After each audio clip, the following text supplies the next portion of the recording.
¿Cómo andan, estudiantes? ¿Cómo les va? Vamos a arrancar un nuevo video. En esta oportunidad vamos a ver la integración de la unidad problema número 5. Vamos a ver cómo relacionar todo a partir del enunciado de la unidad problema, ¿tá? En donde en este enunciado nos dice que hay una niña que se pinchó con un clavo y tenemos que explicar todos los fenómenos que ocurren en nuestro organismo a partir de ese pinchazo y cómo podemos prevenir aquellas alteraciones que se puedan generar a partir de ese fenómeno. Así que bueno, chicos, vamos a comenzar.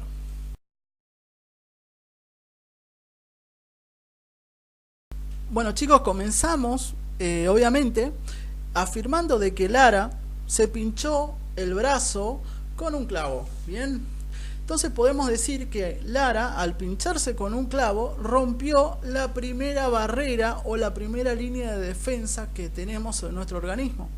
¿Cuál es esa primera barrera o línea de defensa que tenemos en nuestro organismo? La piel, el órgano más extenso de nuestro cuerpo. Entonces, por más que piel no lo veamos en esta unidad problema, es importante que si les toca esta UP, peguen un repaso general a piel directamente, porque es muy probable de que lo lleven a piel a la UP2. Bien, entonces Lara, al pincharse con un clavo, rompió la primera línea de defensa. Al romper esta primera línea de defensa, ingresaron desde el medio externo, ingresaron antígenos al cuerpo de Lara. Es importante definir antígeno de acuerdo a la definición de Antonio Blanco. ¿Tá? ¿Qué es lo que dice Antonio Blanco sobre los antígenos? Lo define de la siguiente manera, que es toda molécula ajena a nuestro organismo que al ingresar a este es capaz de desencadenar una respuesta inmunológica. Entonces, una vez que definimos antígenos, decimos que la presencia de un antígeno, según Antonio Blanco, va a desencadenar una respuesta inmunológica en Lara. Entonces, ¿cuáles son los sistemas o cuáles son los órganos encargados de poder llevar adelante esta respuesta inmunológica? Estamos hablando de un sistema determinado, un sistema biológico determinado que es capaz de llevar adelante esta respuesta. ¿Cuál es este sistema, chicos? El sistema inmunológico. Entonces tenemos que definir el sistema inmunológico de acuerdo a la definición que nos da Elena Curtis. ¿Qué nos dice Elena Curtis del sistema inmunológico? Lo define como un sistema homeostático que le permite al cuerpo regular e impedir el ingreso de moléculas extrañas a nuestro organismo. Es importante, chicos, que siempre que demos una definición o demos un determinado concepto, siempre citemos la bibliografía de donde sacamos este concepto. Si uno dice un concepto y dice según Blanco, según Guyton, según Curtis, según Gannon, según Rubier, lo que ustedes quieran, si ustedes citan la bibliografía donde lo estudiaron, le están diciendo al profesor que ustedes verificaron más de una bibliografía y eso indica que ustedes tienen más seguridad de lo que están hablando. Entonces siempre es bueno en una mesa final citar la bibliografía de donde ustedes sacaron el concepto o la definición que acaban de decir. ¿Bien? Bueno, nuestro sistema inmunológico va a estar constituido, como todo sistema, va a estar constituido por órganos. ¿Bien? Y estos órganos van a estar constituidos a su vez por tejidos, como todo órgano va a estar constituido por tejido. ¿Cuáles son los dos tejidos que componen o que forman parte de todos los órganos del sistema inmunológico? Vamos a tener dos tipos de tejidos. Ambos tejidos van a ser conectivos, entonces vamos a hablar de dos tipos de especializaciones conectivas. ¿Cuáles son estas especializaciones? El tejido linfático, por un lado, que es nada más y nada menos que un tejido conectivo reticular, y por otro lado, el tejido sanguíneo. Entonces, cuando hablemos de tejido sanguíneo, podemos decir que es un tejido fluido, ¿tá? Que tiene la posibilidad de formar todas las células inmunológicas de la sangre. Entonces, nos vamos por el lado de sangre. Recordemos que al definir sangre directamente, tenemos que nombrar todas las composiciones de la sangre, hablar del plasma, hablar de los elementos formes, decir todo lo que compone el plasma. Recordemos que el 90% del plasma está constituido por agua, ¿tá? Y dentro de ese 90%, el resto, el 10% que resta, vamos a encontrar proteínas. Recordemos que las 3 proteínas más importantes que tenemos en la sangre van a ser ¿cuáles? La albúmina, que es una proteína transportadora, ¿tá? ¿Qué transporta la albúmina? Va a transportar hormonas, como así también ácidos grasos y colesterol. ¿Qué otra proteína tenemos? Las globulinas, que también son proteínas transportadoras. Las globulinas van a formar parte de la hemoglobina también, que va a transportar tanto oxígeno como dióxido de carbono. Bien. Y por último, el fibrinógeno, que también es una proteína que tenemos en muchísima concentración en nuestro cuerpo. El fibrinógeno va a ayudar a las plaquetas en la coagulación sanguínea. Entonces es una proteína, una de las proteínas responsables de la coagulación sanguínea. Bien, son las 3 proteínas más importantes. Siempre la albúmina la vamos a tener en una concentración más elevada que quizás las otras 2. Bien, ¿qué otra cosa tenemos en la sangre? Vamos a tener desechos, vamos a tener electrolitos. ¿Qué son los electrolitos? Sodio, potasio, calcio y todos los iones necesarios, ¿tá? O todos los iones existentes. Entonces, tratemos de siempre comenzar a hablar del plasma para que después nos pregunten cuáles son los elementos formes. Y ahí, una vez que nos preguntan los elementos formes, nosotros ya sacamos la espada de atrás y decimos: tomá, acá te dije todos los elementos formes. ¿Cuáles son los elementos formes, chicos? O los elementos figurados también le podemos decir. Plaquetas, glóbulos rojos hematíes o eritrocitos, cualquiera de los 3 nombres está bien, o glóbulos blancos o leucocitos. Las plaquetas, chicos, recordemos que no son células las plaquetas, son fragmentos celulares. Las plaquetas son pedazos de células, pedacitos de células que tienen la función de lograr o formar una red, ¿tá? Plaquetaria para poder impedir la extravasación o impedir que la sangre salga del vaso sanguíneo cuando este es alterado o es roto. Bien, participa en la coagulación sanguínea. Es más fácil, lo decimos de esa manera y ya está. Glóbulos blancos, tenemos que hablar de los granulares y los agranulares, o también llamados los monomorfonucleares o los polimorfonucleares. Recordemos que los polimorfonucleares tenemos 3: neutrófilos, eosinófilos y basófilos, mientras que los monomorfonucleares tenemos que los linfocitos y los monocitos. Entonces tenemos que aprendernos la clasificación de glóbulos blancos. Bien, y después de linfocitos, si queremos meter linfocitos T y linfocitos B, bueno, ya es directamente su decisión, porque sepan que si hablamos de linfocitos T y B, ya están dándole el pie al profesor para que les pregunte respuesta inmunológica adquirida. Entonces tratemos de evitar de irnos hacia el detalle, ¿no? Bien, glóbulos rojos. ¿Qué tenemos que decir de glóbulos rojos? Lo más importante, más allá de la característica que no poseen organelas, ¿tá? Que no poseen organelas, chicos. Aparte de eso, el poco ATP que utilizan lo ganan a partir de la glucólisis. Duran 120 días, tienen forma de discos bicóncavos. Bien, ¿qué otra cosa? Nacen en la médula ósea, mueren en el vaso, por lo general. Entonces son características que podemos tirar. Bien, pero más allá de todas las características histológicas que podamos tirar de los glóbulos rojos, de los glóbulos blancos o de las plaquetas, hay un dato que nos van a preguntar siempre, sea un profesor de histología, de fisio, de pediatría o un clínico directamente. ¿Y de qué hablamos? De las concentraciones de estos elementos formes en sangre. ¿Cuáles son las concentraciones? Recordemos que los glóbulos rojos, tenemos millones de glóbulos rojos en sangre, ¿tá? Entre 4,5 a 5,4 millones de glóbulos rojos por decilitro de sangre. Mientras que los glóbulos blancos vamos a tener entre 7.000 a 9.000 o 7.000 a 10.000 glóbulos blancos, por decilitro de sangre. Y plaquetas, estamos hablando de 150.000 a 400.000 o de 150.000 a 300.000 plaquetas por decilitro de sangre. Acuérdense, los glóbulos blancos es lo que menos tenemos. Las plaquetas es la concentración intermedia y glóbulos rojos es lo que más tenemos, chicos. ¿Listo? Es importante saber también, como un dato les tiro, que el hombre tiene mayor cantidad de glóbulos rojos que la mujer. Es por eso que el hombre tiene mayor cantidad de sangre en general que la mujer. ¿Por qué? Porque la testosterona estimula la eritropoyesis, estimula la formación de glóbulos rojos. Y como el hombre tiene mayor cantidad de testosterona, por ende el hombre produce más sangre que la mujer y es por eso que tiene más sangre. Eso también tiene que ver con la capacidad que tiene el hombre de formar más músculos que la mujer. ¿Tá? Eso se lo tiro como un datito, como una curiosidad. No lo digan en la mesa, pero ténganlo en cuenta. ¿Tá? Bien, dijimos que el sistema inmunológico estaba constituido por órganos. Y estos órganos estaban constituidos por tejido conectivo, por dos especializaciones de tejido conectivo: sanguíneo y linfático. Cuando hablamos de tejido linfático decimos directamente las generalidades del tejido linfático, pero seguramente nos van a decir que definamos los órganos. Entonces decimos, el sistema inmunológico, como todo sistema biológico, está constituido por órganos tanto primarios como órganos secundarios. Obviamente los órganos secundarios van a depender de los órganos primarios, como toda clasificación anatómica que podamos dar.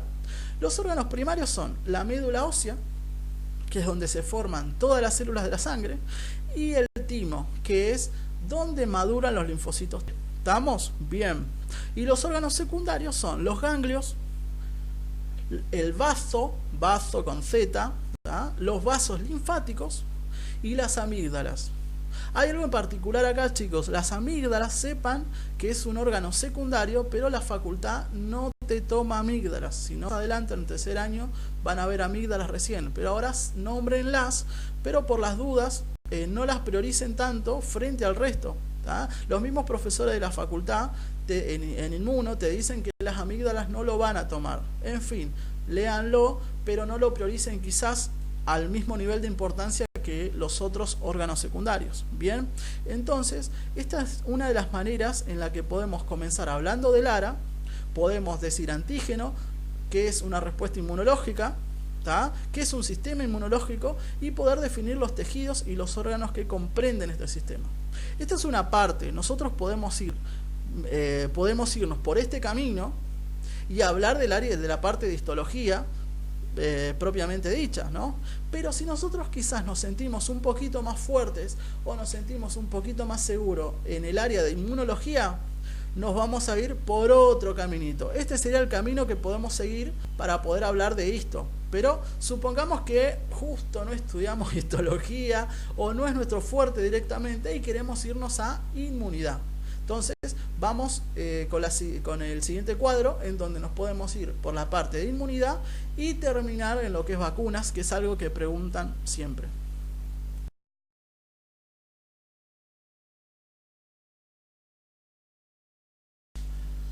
Cuando hablamos de respuesta inmunológica, estamos hablando de una reacción que realiza nuestro sistema inmunológico para poder evitar la entrada, para poder evitar de que un antígeno se reproduzca y al mismo tiempo para evitar de que este antígeno dañe nuestros órganos o dañe nuestras células. Y también lo que hace esta respuesta inmunológica es eliminarlo. ¿Cómo evitas que se reproduzca? ¿Cómo evitas que te dañe? Eliminándolo. O creando ambientes no favorables a este antígeno para evitar que se reproduzca también. Entonces tenemos dos tipos de respuestas inmunológicas. Vamos a comenzar con la primera, que es la respuesta innata. Si nosotros queremos hablar en un final sobre la respuesta innata, primero tenemos que decir por qué se denomina respuesta innata. Porque nosotros nacemos con la capacidad de poder llevar adelante esta respuesta. Nosotros nacemos con las células necesarias para poder llevar adelante este tipo de respuesta inmunológica. También se le llama respuesta inespecífica, porque no te va a atacar un antígeno específico, sino que te va a atacar a cualquier agente o cualquier molécula que no pertenezca al cuerpo, lo va a atacar y va a intentar eliminarlo. Bien, recordemos que la respuesta innata no produce memoria inmunológica. Bien, perfecto. Dentro de la respuesta innata, nosotros vamos a tener tres fenómenos que van a ocurrir, o tres acciones que van a realizar las células de nuestro sistema inmunológico para poder eliminar al antígeno, o a los antígenos. Vamos con la primera, respuesta inflamatoria. Cuando hablamos de respuesta inflamatoria, significa que nuestro sistema inmunológico va a crear una serie de entornos, a ver, no serie de entornos no, va a crear una serie de situaciones y va a generar un entorno, ahí está, un entorno distinto para que el antígeno no se reproduzca, ¿se entiende? Y al mismo tiempo para que puedan llegar mayor cantidad de células inmunológicas al lugar donde está el antígeno, ¿se entiende? Entonces, cuando hablamos de respuesta inflamatoria, van a ocurrir estos tres procesos o tres fenómenos. Primero, dolor. Segundo, aumento de la temperatura. Tercero, vasodilatación. Y cuarto, quimiostaxis. Bien. Dolor, directamente, esto lo podemos nombrar o quizás no lo nombramos, no lo decimos. ¿Por qué? Porque no siempre que ingresa, chicos, un antígeno a nuestro cuerpo, no siempre va a producirnos dolor. Hay muchos antígenos que ingresan a nuestro organismo y a nosotros no nos duele. No sentimos nada, ¿se entiende? Entonces el dolor no ocurre siempre, ¿tá?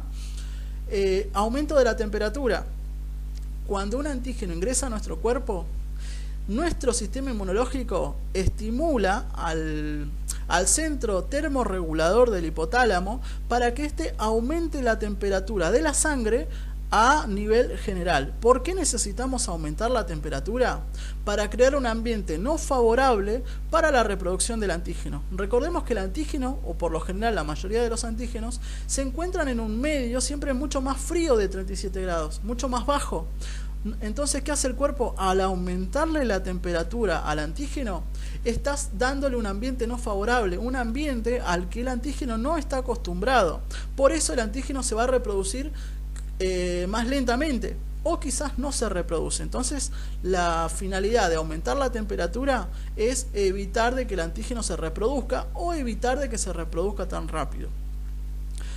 ¿Qué otra cosa sucede en la respuesta inflamatoria? La vasodilatación. Cuando hablamos de vasodilatación tenemos que tener en cuenta que las células que producen la vasodilatación van a ser los mastocitos. Los mastocitos, al recibir o al darse cuenta que ingresó un antígeno, los mastocitos van a secretar, uy, hay viento, se movió todo acá, los mastocitos al darse cuenta de la presencia de un antígeno, van a secretar unos mensajeros químicos, unas moléculas químicas muy pequeñas, denominadas citoquinas. Estas citoquinas, a no confundir con citocinas, porque las citocinas son bases nitrogenadas, recuerden que están en los ácidos nucleicos. Acá estamos hablando de citoquinas. Cuando los mastocitos secretan citoquinas, estas citoquinas van a ir a una determinada parte del cuerpo y van a llevar un mensaje para que esa parte del cuerpo ejerza una acción. En este caso, las citoquinas que secretan los mastocitos es una proteína llamada histamina. La histamina lo que va a hacer es generar un aumento del radio de los vasos sanguíneos, provocando de que llegue mayor cantidad de sangre a la zona afectada. Significa que va a generar una vasodilatación. ¿Para qué? Entonces genera una vasodilatación para aumentar la cantidad de sangre, en el lugar afectado. Si yo aumento la cantidad de sangre, mayor cantidad de células fagocitarias van a llegar. Significa que los mastocitos no hacen ni más ni menos que pedir ayuda y generar un ambiente favorable para que lleguen mayor cantidad de células fagocitarias o mayor cantidad de células inmunológicas al lugar afectado. Bien. Quimiostaxis. ¿Qué es la quimiostaxis? La quimiostaxis es el acto de secretar citoquinas. No solamente los mastocitos van a secretar citoquinas, sino que también los eosinófilos o los neutrófilos van a secretar citoquinas. Los neutrófilos, recordemos que son las primeras células inmunológicas que comienzan a atacar al antígeno. Entonces, antes de atacar al antígeno los neutrófilos, recordemos que cuando fagocitan al antígeno los neutrófilos mueren. Entonces los neutrófilos no pueden fagocitar más de un antígeno, fagocitan uno y mueren en el acto y forman lo que nosotros llamamos pus. ¿Se entiende? Entonces el neutrófilo, antes de fagocitar un antígeno, cuando se da cuenta de la presencia de este antígeno, el neutrófilo secreta citoquinas. Y estas citoquinas viajan por sangre y se van directamente, se van a la médula ósea. ¿Qué hace la médula ósea cuando recibe esta información de los neutrófilos? ¿Cuál es esta información? Es produzcan más neutrófilos. Entonces, ¿qué hacen los neutrófilos a través de secretar citoquinas? Es pedir ayuda a la médula ósea. La médula ósea, al recibir citoquinas de los neutrófilos, aumenta la producción de neutrófilos y por ende aumenta las concentraciones de neutrófilos en sangre. Es por eso que cuando tenemos una determinada infección, aumentan los niveles de neutrófilos en sangre. ¿Tá? Porque en algún momento el primer neutrófilo que tomó contacto con el antígeno avisó a la médula ósea para que ésta produzca más. Lo mismo pasa con los eosinófilos. Si el eosinófilo se cruzó con un determinado parásito, lo que hizo el eosinófilo es enviar citoquinas hacia la médula ósea, y la médula ósea, al recibir este mensaje, aumentó la concentración de eosinófilos en sangre. Y nosotros, a partir de un determinado análisis, podemos darnos cuenta si estamos frente a una infección, si estamos frente a una determinada alergia. ¿Se entiende? Buenísimo. Entonces, ¿qué es la quimiostaxis? Es el acto de una célula de secretar citoquinas para enviar un mensaje hacia un órgano o hacia una célula que esté alejada de ese lugar. ¿Bien? Después de respuesta inflamatoria va a haber algo que se llama fagocitosis. La fagocitosis, chicos, es el acto de una célula de poder degradar un antígeno y eliminarlo. Bien, recordemos que la fagocitosis es un tipo de endocitosis. ¿Tá? Vamos a tener dos tipos de endocitosis. Si una sustancia ingresa y es reutilizada dentro de la célula, entra por pinocitosis, se dice. Si una sustancia ingresa y es digerida o es eliminada dentro de la célula por los lisosomas, se dice que ingresó por fagocitosis. Bien, entonces la fagocitosis es un tipo de endocitosis. ¿Cuáles son las células que son fagocitarias? Tenemos los macrófagos, eosinófilos, neutrófilos, células dendríticas, ¿tá? Hay muchos tipos, los mastocitos también son fagocitarios, las células NK, ¿tá? Hay unos linfocitos T efectores que también son fagocitarias, ¿tá? Los linfocitos B no son fagocitarios, chicos, ¿eh? Los linfocitos B, si son efectores, secretan anticuerpos, y si son de memoria, obviamente guardan una memoria inmunológica, pero no son fagocitarios. Les hago esta aclaración. Bien. Entonces, la fagocitosis ocurre. Luego de la fagocitosis va a ocurrir algo llamado presentación de antígenos. Cuando hablamos de presentación de antígenos, tenemos que tener en cuenta que no todas las células fagocitarias son presentadoras de antígenos. Vamos a tener muchísimo menos células presentadoras de antígenos, como en el caso de las células dendríticas, de los macrófagos, o como así también de los mastocitos, que aparte de ser células fagocitarias, y en el caso de los mastocitos, aparte de secretar histamina, también son células presentadoras de antígenos. Las presentadoras de antígenos se encargan de poder fagocitar a este antígeno, pero no eliminan todo el antígeno del lisosoma, sino que dejan una pequeña porción del antígeno y lo exponen en su CMH. Vamos a tener dos tipos de CMH, son receptores los CMH. El conjunto de estos receptores se le denomina complejo mayor de histocompatibilidad, que lo vemos en otro video, ¿sí? Recuerden que las células presentadoras de antígenos tienen los dos tipos de receptores del complejo mayor de histocompatibilidad. Tienen el CMH1 y el CMH2. Son las únicas células que tienen ambos receptores.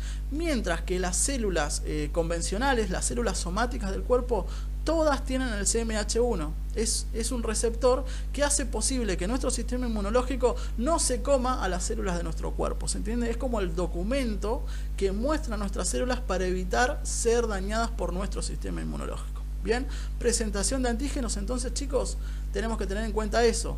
Estudiemos complejo mayor de histocompatibilidad para poder entender la presentación de antígenos.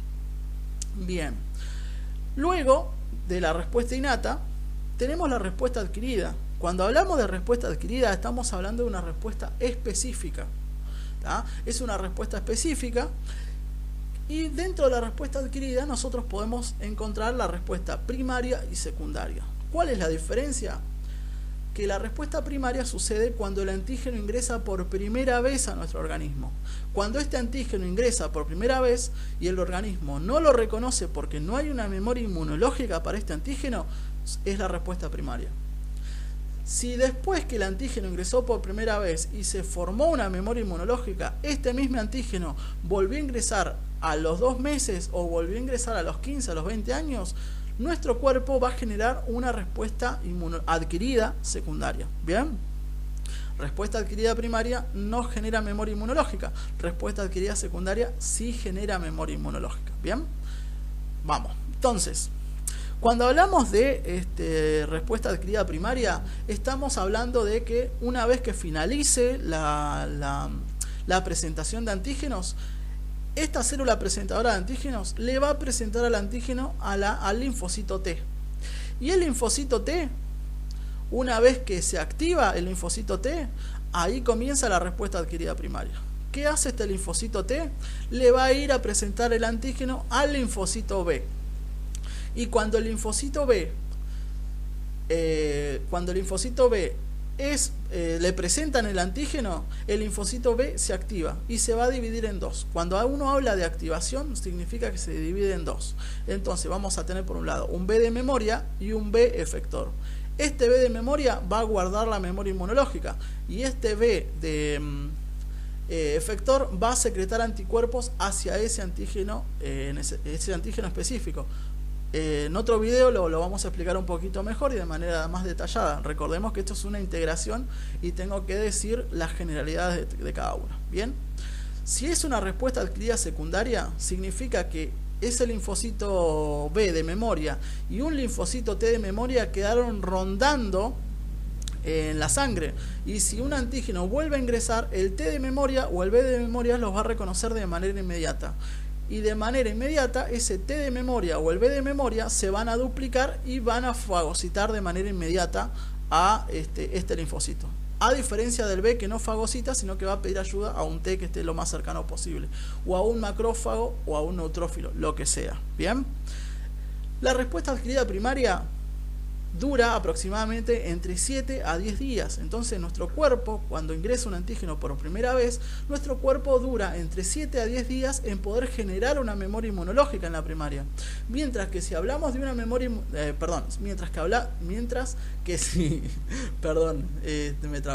mientras que si este antígeno ingresa por segunda vez a nuestro cuerpo en nuestro sistema inmunológico en menos de 72 horas ya es capaz de eliminar este antígeno. ¿Se entiende la diferencia? Bien. Cuando hablamos entonces también de respuesta inmunológica, existe otro tipo de clasificación. Podemos tener respuesta inmunológica activa y una respuesta inmunológica pasiva. ¿A qué nos referimos con esto? Que hay un tipo de inmunidad en la cual nuestro sistema inmunológico participa de manera completa. Significa que todas las células de nuestro sistema inmunológico van a ejercer una función. Pero también hay un tipo de inmunidad. Inmunidad, chicos, es poder eliminar al antígeno, ¿no? Hay un tipo de inmunidad en la cual no participa todo nuestro sistema inmunológico, sino que participa solamente una parte. Bien, cuando hablamos de inmunidad activa, significa que nuestro sistema inmunológico va a accionar la respuesta innata y la respuesta adquirida primaria. Bien, ¿se entiende? Bien, esta respuesta inmunológica activa, nosotros vamos a poder tener dos tipos de respuesta inmunológica activa: la natural y la artificial. Bien, lo mismo que la respuesta inmunológica pasiva. Tanto vamos a tener la natural como la respuesta artificial. Bien, entonces, cuando hablamos de respuesta inmunológica activa, significa que el antígeno que ingresa a nuestro cuerpo va a generar una respuesta inmediata a nuestro cuerpo, y todas las células de nuestro cuerpo, de nuestro sistema inmunológico, van a combatir contra este antígeno. Entonces, cuando hablamos de activo natural o activo artificial, nos estamos refiriendo más a cómo ingresó este antígeno. Entonces, si es una respuesta activa natural, el ejemplo más fácil que podemos hacer es el caso de Lara, es el caso de la niña que se pinchó con un clavo el brazo y así ingresaron antígenos. Este antígeno ingresó al cuerpo de manera natural y desencadenó una respuesta inmunológica de manera natural. Entonces, el ingreso de un antígeno por accidente al cuerpo genera una inmunidad activa natural. Pero este antígeno puede ingresar a veces no por accidente, sino que nosotros podemos hacer que este antígeno ingrese de manera voluntaria, o sea, podemos a propósito y hacer que este antígeno ingrese al ARA. ¿Cómo? A partir de una vacuna. ¿Se entiende? Entonces, la inmunidad activa artificial, un ejemplo de eso puede ser la inoculación de vacunas. Entonces, si nosotros queremos ir por la parte de vacunas, nos vamos, primero hacemos todo este caminito y hablamos de una respuesta inmunológica activa artificial, que es la inoculación de vacunas. Bien, y obviamente si estamos hablando de vacunas, estamos hablando de un método de prevención y un método de promoción de la salud. Entonces es importante acá, cuando nosotros estudiemos todas las vacunas que le tenemos que dar a Lara, chicos, repasen promoción y prevención de la salud y repasen específicamente ejemplos de cada uno de estos conceptos, porque los preguntan mucho. Bien, recuerden que promoción es más salud y prevención es menos enfermedad. Esas son las metas que tiene una promoción de la salud y las metas que tiene la prevención de la salud. Bien, bueno, si hablamos de una inmunidad pasiva, significa que nuestro sistema inmunológico no actúa de manera completa. ¿Elimina el antígeno? Sí, lo va a eliminar, pero no va a crear una memoria inmunológica. ¿Se entiende? Por lo tanto, cuando hablamos de una inmunidad pasiva, estamos hablando de que nuestro cuerpo elimina el antígeno por medio de anticuerpos. Pero estos anticuerpos pueden ingresar de manera natural o pueden ingresar de manera artificial. Bien, ¿cómo ingresan de manera natural? A través del traspaso de anticuerpos o transmisión de anticuerpos desde la placenta o desde la lactancia. Recordemos entonces cuáles son los antígenos que pueden atravesar la placenta y cuáles son los antígenos, dije, no, cuáles son los anticuerpos que pueden atravesar la placenta, perdón, y cuáles son los anticuerpos que pueden que vienen en la leche materna. Entonces es importante que lo sepamos. Y si hablamos de una inmunidad pasiva natural, significa que, si hablamos de una inmunidad pasiva artificial, significa que estos anticuerpos son inoculados de manera voluntaria. Significa que nosotros como profesionales de la salud vamos a inocular estos anticuerpos dentro de una sustancia denominada suero. Bien, entonces la inoculación de un suero genera una inmunidad pasiva artificial. Bien, la transmisión de anticuerpos a partir de la placenta y la leche materna genera una inmunidad pasiva natural. Bien, la inoculación de una vacuna genera una inmunidad activa artificial, mientras que el ingreso de un antígeno por medio de un accidente o un corte o una una lastimadura, como en el caso de Lara, genera una inmunidad activa natural. Bien, estos son los ejemplos que tenemos que colocar y el camino que podemos tomar para poder hablar o de respuesta inmunológica, tanto innata como adquirida, o si nos queremos ir por el lado de vacunas. Bien, eso sería todo, chicos. Así que tengamos en cuenta eso, tengamos en cuenta las vacunas que tiene que recibir Lara y siempre cuando demos un determinado concepto, recordemos citar la bibliografía de donde sacamos este concepto.